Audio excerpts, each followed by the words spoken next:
First time nga nating susubukan itong libreng chairlift dito sa Mahogany Bay, Roatan, Honduras. Lunch off namin ngayon kaya napagkasunduan na lumabas at maligo. Malaking bagay nga itong nakakalabas kami sa mga port, nakakapag-relax at nakakaapak man lang sa lupa. Sa barko pa lang, matatanaw mo na ang malaparaisong ganda ng Mahogany Bay na pagmamay-ari mismo ng Carnival Corporation. Bale, dito nga pala kami dumaan sa may trail. Mas malapit kasi dito papunta sa beach.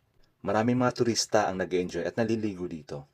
May iba't ibang water activities ang pwedeng gawin. Mapa-boat ride, kayak, snorkeling at iba pa. Meron ding mga volleyball courts. Sa paligid naman, makikita mo ang iba't ibang bar at restaurants. Noong huling punta ko rito, meron silang libreng pagkain para sa mga crew. Ipapakita mo lang ang iyong ID, ay pwede ka nang humingi ng pagkain at maiinom. Pero ngayon parang wala.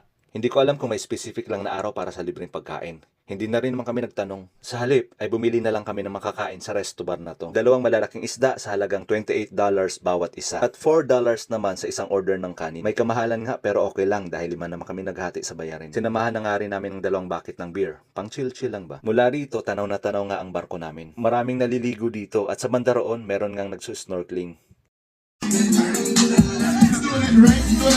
Hindi na rin kami masyadong nagtagal para mapagpahinga pa. Dahil sasabak na naman sa trabaho pagdating ng gabi. Mahalaga lang naman ay konting panahon ng pagre-relax at pagbababad sa tubig. At sa pagbalik, sumakay kami ng libreng chairlift. Mula sa taas, tanaw na tanaw mo ang ganda ng Mahogany Bay.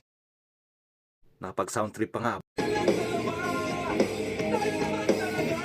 At sakto namang medyo makulimlim kaya hindi ganun kasakit ang araw. Nakapag-enjoy at nakapag-relax kami sa araw na ito. At handa na namang sumabak sa trabaho. Hindi lang dapat nakaburo sa kabina. Kapag may chance, dapat lumabas ka rin.